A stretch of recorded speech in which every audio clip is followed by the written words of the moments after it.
So now that we've gotten through the first and pretty much the second wave of free agency and the hype of it has died down, what's going to be the next move for the Baltimore Ravens? They, of course, have retained some of their own guys, biggest ones like Ronnie Stanley, literally, and Pat Ricard. They also added guys like a DeAndre Hopkins and Cooper Rush and Jake Hummel. But what's next? What's going to be that next move for the Baltimore Ravens when it comes to filling out this roster? We're going to talk about the potentials of that. Before we do, make sure you subscribe to the channel, turn the notifications on, and also leave a like on the video because it helps out a ton. Team, keep it clean. I really do love y'all. So what do the Baltimore Ravens need right here, right now? Where do they have holes at on this roster? Well, one of the biggest positions right now where there have been a lot of question marks is the cornerback position. Because after the departure of Brandon Stephens, him going to the New York Jets, a lot of Ravens fans are wondering, like, all right, who's going to step up and be that other outside corner for Baltimore? You got Marlon Humphrey. He can play outside, but he does a lot of playing slot cornerback. The Baltimore Ravens love him there, and he has excelled in that role and continues to shine. And they do have him play on the outside as well. Then you got Nate Wiggins, somebody else who has versatility. He can play inside and outside. He's primarily been an outside guy, but that's an option for them as well. But outside of those two, when it comes to the cornerback room, it's like, all right, who's going to be up next? Could it be TJ Tampa? Could he make that leap this year to where he's given a good amount of opportunity and he ends up shining in the process? We know that one of the biggest reasons that he dropped in the draft was because of a slow 40 time. So could he, because he has a lot of versatility, could the Baltimore Ravens be like, hey, TJ Tampa, you up? It could happen. Could somebody who you know that they absolutely love, because they have continued to keep him around despite the injuries and whatnot, Jalen Armour-Davis, could they throw him into the mix for the start at the cornerback position? It's a possibility. I don't see it happen. I really don't, specifically because of just all the injuries. So what are they going to do there? I think that would be a spot where the Baltimore Ravens, they would feel that sort of need via free agency. But who's out there? Who's available? Well, one name that actually comes to mind when it comes to the secondary is somebody that the Baltimore Ravens had on the team last year, and that would be Tre'Davious White. I remember when the Baltimore Ravens traded for Tre'Davious White, I was like, oh, okay. I was hoping they would get somebody like Marshawn Lattimore, but it ended up being a move that was genius. It really was, because with Marshawn Lattimore, the Ravens tried to trade for Marshawn Lattimore, but he didn't end up playing for like a month and a half after he was traded from the Saints to the Commanders. So still a month and a half after Tre'Davious White was traded from the Rams to the Ravens. So he had been injured like that whole time. So that took forever for them to get anything out of him. So with Tre'Davious White, he played like right away. Once he was cleared and everything, once he was on the team, good to go. And he's played in little bits and pieces, but then he started getting more and more opportunity. But when he did play, he looked really good. He looked really good. And a lot of us were wondering, like, man, why is he not on the field more, especially when we will see Brandon Stephens struggle quite a bit. Tre'Davious White, he looked the part. He looked like he was ready. I'm not sure what happened over there with the Rams, but with the Baltimore Ravens, Tre'Davious White looked like he could still hold it down. So he would be an option for the Baltimore Ravens, especially with his familiarity with their defensive system already. He obviously knows Zach Orr's defense. He was there in it last year for the majority of last year. So with him having that experience, that could help him out a lot. But who are some other cornerbacks that are out there and available? Well, when it comes to cornerbacks, you got guys like Asante Samuel Jr., there's Rasul Douglas, there's Stephon Gilmore. A lot of Ravens fans have been talking about Stephon Gilmore, and while he is an older cornerback, he's somebody that he can still play some ball, man. So you got some options. Then there's Chidobe Awuzie, who just recently got cut. But so Ravens got their pick, and especially with the cornerback market dropping significantly. Again, we are in sort of that second, third wave of free agency, so it ain't no crazy deals getting passed around right now. The hype has officially died down. So are the Baltimore Ravens going to address that? Well, another position that I think the Baltimore Ravens are going to be looking at is edge. And even though the Baltimore Ravens, when you think about their current edge group, you think about guys like Odafe Away, got his 10 sacks last year. You think about Super Duper Kyle 2.0. I got Kyle Vanoy, got 12 and a half sacks last year. Then there's, outside of those two, then there's a lot of question marks, a lot of unknown, a lot of, where's this going? There's David Jarvo, who's actually in the last year of his contract. That is crazy because his contract literally came and went like that. Obviously, the first year he was hurt, and then, y'all know the rest of the story. But it has flown by. I feel like we just drafted David Jarvo. So who knows what's going to happen with that. There's Adisa Isaac. Again, he was a rookie last year, so he didn't get much opportunity. So it's still a question mark, though. There's Tavius Robinson. Tavius Robinson is somebody who I feel like one of the only things holding him back is the potential opportunity. So he comes in nice and he fills in nice. If he got a spell for somebody, he does a great job at it.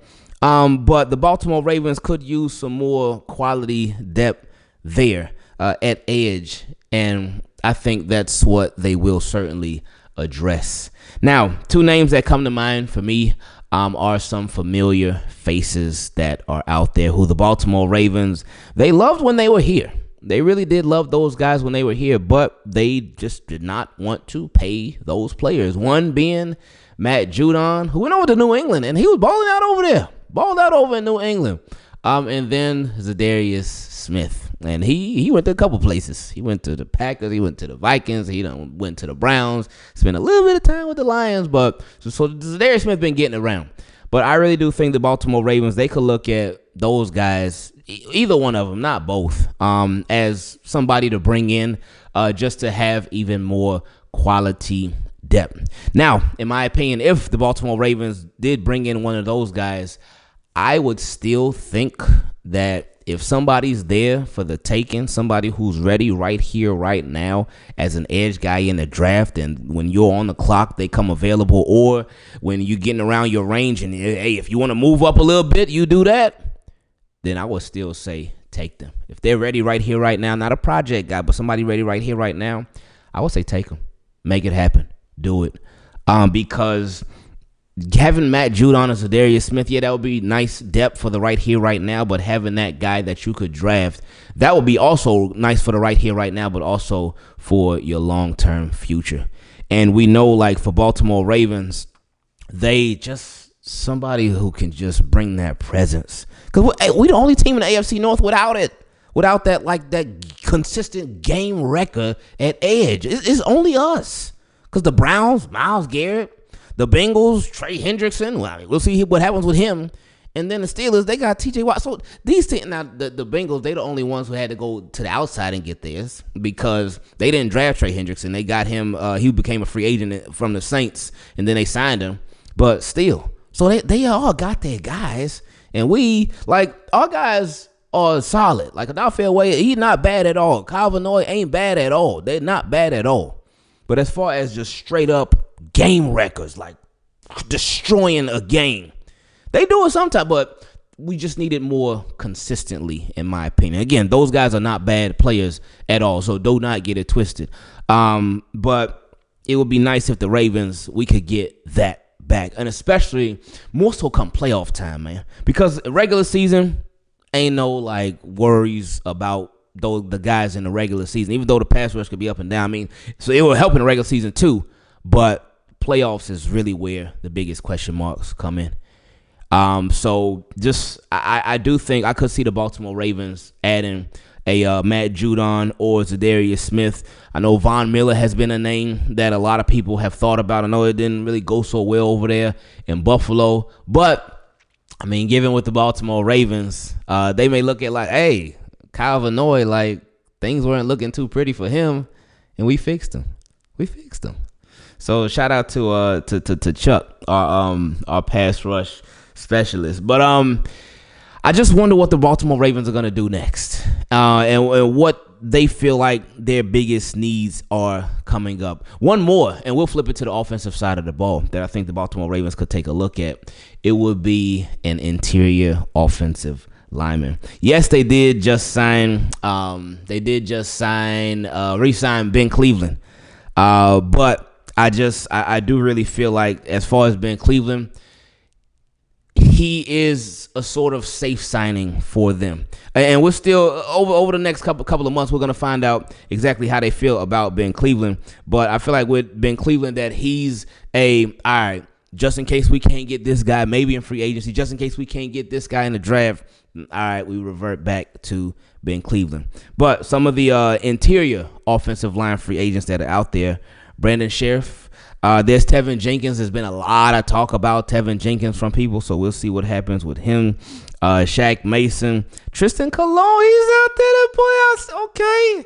It's always nice to see familiar faces out there, free agency. So, again, there's Dalton Rice. It's a bunch of guys that are out there that the Baltimore Ravens could bring in for even more offensive line help. You know, you can never have enough offensive linemen ever. But who do y'all think the Baltimore Ravens should bring in? And who do you think the Baltimore Ravens will bring in? Because a lot of times that can be a much different answer from the previous. So Team Keep It Clean, let me know in the comment section, because I want to hear from y'all on who you think the Baltimore Ravens' next move is going to be. You know, I have a lot of conversations with people, and I enjoy talking to them, hearing their different points of views. But one thing that really bothers me is when people trash talk my Ravens. It bothers me, frustrates me, it makes me upset. So when I'm feeling all of those things, what do I decide to do? How do I decide to deal with it? I decide, you know what? I'm going on a walk. And a lot of times that walk can turn into a run. And while I'm running, I don't want to hear nothing or nobody else. I don't want to hear no people's conversations on the sidewalk. I don't want to hear any dogs barking. I don't even want to hear cars driving by. How can I make that happen? Well, this is where Raycon's everyday earbuds come into play. These earbuds have active noise canceling, so I don't have to hear any of that outside stuff. Only what I decide I want to listen to. If it starts to rain, and you know I'm in South Florida, so it's definitely going to rain, they're water resistant, so I don't need to worry about them messing up due to them getting wet. If for some strange reason I forget to charge them the night before, and I know it's going to happen, it only takes them 10 minutes to charge to get you an hour and a half of battery life. Did I mention they're affordable and budget friendly, so they won't put a hole in your pockets? You know, I love my Ravens, so the color of the earbuds that I chose was the purple violet ones. But sometimes I can be a little clumsy and I can get a little careless. So I had to make sure that I was proactive and get in a protective case for my earbuds. So this Ocean Waves case will do the trick. Now, I just know you are dying to get your hands on some Raycon everyday earbuds. Of course you are. Why wouldn't you be? So to get yours, just go to buyraycon.com/Ingraven to get 20% off the best-selling everyday earbuds. Brought to you by Raycon. So now we reach my favorite part of these videos where we get to feature your questions. You know how to be part of it. Let's get straight into it. First question came from my guy King Lee. He said, I just want to start off by saying thanks for the stuff you sent me. Much appreciated. God bless you and your family. It's all good, man. No worries, man. I'm glad that you and your family is enjoying it. So I appreciate you for sure, man. He said, now, do you think the Ravens will use all 11 picks, or do you think they can get something if they trade Mark Andrews? What are your thoughts on all these? Ingraven, God bless you. Appreciate you. You know what? I can't doubt the Ravens no more, because last time I doubted the Ravens when they had 11 picks, I was like, there's no way. Nope. The 11 picks, they ain't using all 11. They used every single one. Every single one. Every single one. So, you know, I can't put it past them to use all 11 picks. Again, I really can't. As far as Mark Andrews, I'm still like up in the air with what's going to happen with him.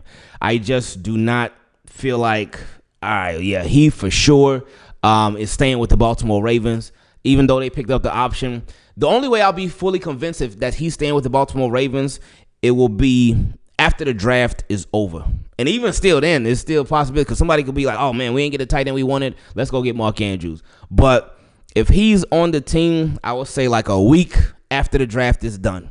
Then I'll be like, all right, we keeping Mark Andrews. He's staying. Because I don't know. Maybe it's just me. Maybe a lot of y'all feel like, oh, no, Ravens are definitely keeping Mark Andrews. He's staying. They picked up the bonus. All right, it's official now. I don't know, man. I just don't feel like it's like 100% for certain that Mark Andrews stays. But anyway, back to the original question. As far as all 11 picks, I can't put it past him not to. Next question came from my guy Jarvo. He said, Kevin Zeitler went to the Titans for 1 year, $10 million. And Eagles got Azeez Ojulari for 1 year for $4 million. I know we had that money to sign these players, but I'll wait patiently to see what big move we actually make outside of the Ronnie deal. See? My guy Jarvo, he waiting. He waiting. He said, "Well, big move though." He waiting for something serious. Like, all right, Ravens, you done did some of the play stuff. The Ronnie Stanley wasn't play though. That's real deal. DeAndre Hopkins, that's like, all right, wait, you finally coming over to the right side. It's been years, but you finally made your way on over here. Got your backup quarterback, and with a backup quarterback, especially if somebody else might want him, you gotta pay up. And Ravens ain't pay no crazy money. I know a lot of people saw the deal worth up to $12 million. What? $6 million per for Cooper Rush. They paid all that money for Cooper Rush. A lot of Ravens fans were up in arms about the backup quarterback. And it's like, stay ready so you ain't got to get ready. But I did see some Ravens fans' point of view where some Ravens fans feel like the Baltimore Ravens, they focus so much on depth instead of the higher quality players at the top of the depth chart. Anyway, he said, I know we got a crowded running back room, but how would you feel if we take a look at JK for a 1-year deal? I feel like it would be pointless. You got Derrick Henry, baller. You got Justice Hill, baller. You got Keaton Mitchell. He was a baller too, but they just couldn't figure out how to fit him in the room. So, and then you still got Rasheen Ali. You bring in J.K. Dobbins. Like, if you already got 3 really good running backs, and the reason I say 3 is because with Rasheen Ali is still to be determined how he fits in, because we didn't really see too much of him, so I can't really speak on him. But you got 3 really good running backs with Derrick Henry, Justice Hill, and Keaton Mitchell. You bring in a J.K. Dobbins for what? Where he gonna go? They couldn't even figure out how to use them, all 3 of them. How you gonna fit in a 4th, or actually a 5th technically? So no, I would say no to J.K. Dobbins. And it's crazy that J.K. Dobbins and Gus Edwards are actually both free agents right now. J.K. just signed a 1-year deal with the Chargers last year, but Gus Edwards, he signed, I think, a 2-year deal or a 3-year deal. I forgot which one, but he got cut from the Chargers a couple of weeks ago. I said, ooh. Anyway, he said, I see our first 3 picks going in this order. He said, offensive line number 1, pass rusher number 2, and corner in the 3rd. Hey, that's fun. Hey, look at that timing, man. That's funny because that's literally what we just talked about. In reverse order, though, as far as free agents who the Baltimore Ravens can sign. Because first we talked about corner, and then we talked about pass rush, and then we talked about offensive. That boy, Jarvo. That boy, it's like he know me without even knowing me. Because it's like, and I know Jarvo been around for years, so Jarvo family, man. So shout out to you, Jarvo. Appreciate you. And he said, I see, oh my goodness. See, look at this dude, like he just lining everything up what we've been talking about. He said, I see us using all 11 picks, unfortunately. Look at that. Jarvo, boy, you on it, man. You on it. And he also said, hopefully we get our Darius Washington back and maybe sign Justin Simmons. Oh, Justin Simmons, I remember I really wanted him last year. And that would that'd be nice. That'd be nice. With Ardarius Washington, he is still technically a Raven now, and teams have up to April 18th to sign him to an offer sheet. And again, just to recap that whole thing, the way the offer sheet works is if he signs an offer sheet from another team, if they sign him to the offer sheet is when another team, they come up with a contract for Ardarius Washington, and they can offer that to him, and if he likes it, he can sign it and be like, okay, I'm willing to go over to that team. It gives the Baltimore Ravens an opportunity to match. They have, I believe, 7 days to match that offer sheet, to match that contract, and if they match it, then they keep Ardarius Washington, but they got to pay him that money. Or if they don't match it, then Ardarius Washington goes to that other team, and the Baltimore Ravens don't get anything in return. He just leaves, and that's it. So yeah, so Ardarius Washington is not gone right now, but Ardarius Washington he's still technically a Raven, but there's still that potential that he could leave. So we just got to wait and see what does or what does not happen. Next question came from my guy, Gerald Sports Jr. He said, what's going on, Uncle? I just want to say it's my birthday today. I'm finally 18. He said, I feel older, but before I send this long message about how much I thank you and Ravens flock for what y'all have done for me since being a fan of the Ravens, I need EDC to somehow trademark Andrews by this week. Get Jair Alexander, draft Donovan Eziraku from BC in the first round. He is the Zay Flowers in this draft, but at edge, and win the Super Bowl this coming season. All right, that's all I wanted to say. Now I'll send this long message. You got some high demands, man. Hey, but look, as long as that last demand is met, like he said, win the Super Bowl this coming season. Hey, hey. Anyway, he said, Hey, y'all, I know that y'all know that it's my birthday, but for me, what I have been going through since 2021, it has been really bad. Sad, miserable, heartbreaks, depressing, getting rejected by some girls, and pain. But y'all saved me, and without God blessing me for y'all being a part of my life, I wouldn't be able to smile, celebrate, be able to graduate, and soon see some of my loved ones, because I thought about killing myself, because not only I lost my dad, I lost a best friend, someone who I trusted and loved. We had our moments, but man, we always in sync. So thank y'all for showing me love. Oh man, I'm sorry to hear that, man. I had no clue about that, no clue. And you know what's I never got that impression from you that you had been going through so much of that stuff, because I know whenever you were sending a message, whenever you send in an email like for questions and stuff, you're always joking around. It's always like happy stuff. It's always like it seems super positive, super energetic and whatnot, and it just seems super positive, man. So I didn't have a clue that you was going through any of that stuff, man. So I'm glad that you are where you are now. You still pushing, you still doing your thing, man. So that's really good to hear, man. He said, I love you guys so much. He said, and I would kiss every single one of y'all if I could. Thank you guys for everything. And hopefully we can keep it like until the very end. So thank y'all for the love and support. Again, for real, man. And he said, so thank you, Ravens flock and Unc, for what you have done for me. And I need to say, I need it to stay this way. Peace out, and hashtag Teamkeepitclean and hashtag Ravens flock. Hey, man, I am, just you keep being positive, man. That mindset is everything, man. Mindset is everything. When we going through stuff, if we got a negative mind, and it can be easy to get a negative mindset, it can be super easy, especially if we're going through a lot of stuff. And it sounds like you've been through a lot of stuff, but it also sounds like you continue to keep a positive mindset. So that sounds like it has made and will continue to make all the world of difference in your life. So you keep on doing what you're doing, keep on pushing, keep on being positive, and keep on being a light to the people around you, man. I appreciate you.